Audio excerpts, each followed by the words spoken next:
Hello बच्चों, आज के इस वीडियो में हम जानेंगे कि संवाद लेखन क्या होता है और इसे किस प्रकार से लिखना चाहिए। तो चलिए शुरू करते हैं वीडियो को। संवाद लेखन का अर्थ होता है बातचीत करना। तो जब भी दो या दो से अधिक व्यक्ति किसी भी विषय पर आपस में बातचीत करते हैं उसे ही संवाद कहा जाता है। यानी कि जो हमारी आपसी बातचीत है उसे ही हम संवाद कहते हैं। तो आप समझ गए, संवाद का अर्थ होता है बातचीत करना। अब हम इसका अर्थ तो समझ गए, अब हमें यह समझना है कि आखिर संवाद लेखन लिखते वक्त हम क्या क्या ध्यान रखें और उसे किस तरीके से लिखें ताकि वह अच्छा बन सके और हमें पूरे नंबर मिल जाएं। तो हमें कुछ विशेष बातों का यहाँ पर ध्यान रखना चाहिए, जैसे कि मैं उसे आपको एक लाइन से समझाती हूँ और इसे बताने के बाद मैं इसे उदाहरण के साथ भी समझाऊंगी ताकि आपको बहुत अच्छे से समझ में आ जाए। सबसे पहले तो संवाद सबसे संक्षिप्त होना चाहिए और यहाँ पर ज़्यादा बड़ी बड़ी पंक्तियाँ हमें नहीं लिखनी है। पंक्ति यानी कि लाइंस, हमें यहाँ पे बड़ी बड़ी लाइंस नहीं लिखनी होती है। दूसरी बात, संबंधित विषय के अनुरूप होना चाहिए। जो भी हमें विषय दिया है उसके अनुसार ही हमें लिखना होगा। तीसरी बात यह है कि संवाद सरल होना चाहिए और स्पष्ट होना चाहिए।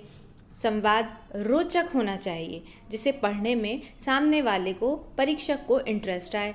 फिर संवाद में कोई बनावटीपन नहीं होना चाहिए। उसमें ऐसा नहीं लगना चाहिए कि कुछ हम उसमें बनाकर डाल रहे हैं, वहाँ पर बनावटीपन नहीं होना चाहिए। यथास्थान, उसमें विराम चिन्हों का प्रयोग भी हमको करना पड़ेगा। जहाँ जहाँ ज़रूरत है वहाँ पर हमें विराम चिन्ह का प्रयोग करना होता है। और इसके अलावा संवादों की भाषा जो है पात्र के हिसाब से होनी चाहिए। यह सबसे महत्वपूर्ण है। जैसे कि आप अगर पिता के साथ बात कर रहे हैं और आप पुत्र हैं या पुत्री हैं तो आप यहाँ पर उस तरीके से बात करेंगे, और अगर आप अपने दोस्त के साथ बात कर रहे हैं तो यहाँ पे आपके भाषा बोलने की जो प्रक्रिया है, भाषा का बोलने का जो तरीका है वह अलग हो जाएगा। अगर आप अपने शिक्षक से बात कर रहे हैं तो वहाँ पर बोलने का तरीका अलग हो जाएगा। तो चलिए इसको हम उदाहरण से भी समझेंगे। अब मैं इसे उदाहरण से बताती हूँ। यहाँ पर हम देखेंगे कि ताजमहल की सैर को लेकर मित्रों के बीच में संवाद हो रहा है। यानी कि जब दोस्त सारे मिलकर जा रहे हैं ताजमहल की सैर के लिए तो उनके बीच में यहाँ पे संवाद हो रहा है। तो इसी संवाद के जरिए मैं आपको संवाद लेखन समझा रही हूँ।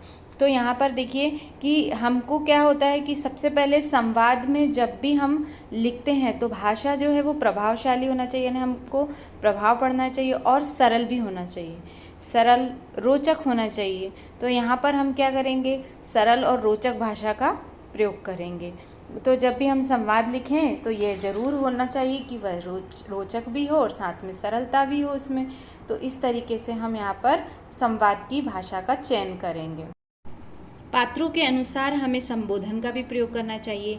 जैसे हम किसी बड़े से बात कर रहे हैं तो आप का प्रयोग कर सकते हैं और छोटे से तुम का या तू का प्रयोग करते हैं। इस तरह यहाँ पे संवाद का प्रयोग किया जाना चाहिए।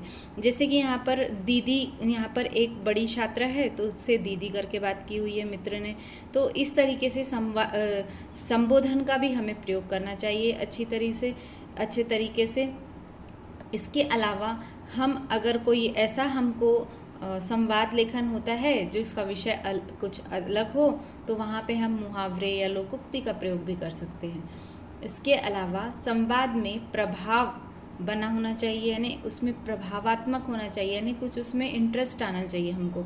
और संवाद की जो लाइनें हैं वो ज़्यादा बड़ी नहीं होना चाहिए, छोटी छोटी होना चाहिए। जैसे कि संवाद में छोटी छोटी पंक्तियाँ हैं। इस तरीके से हमको संवाद लेखन को लिखना है।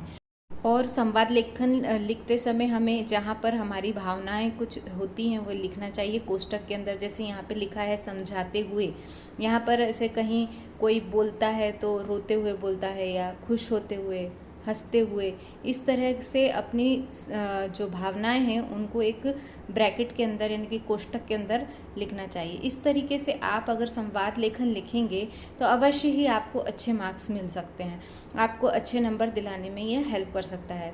तो जब संवाद लेखन लिखें तो इन बिंदुओं पर ध्यान जरूर दीजिएगा।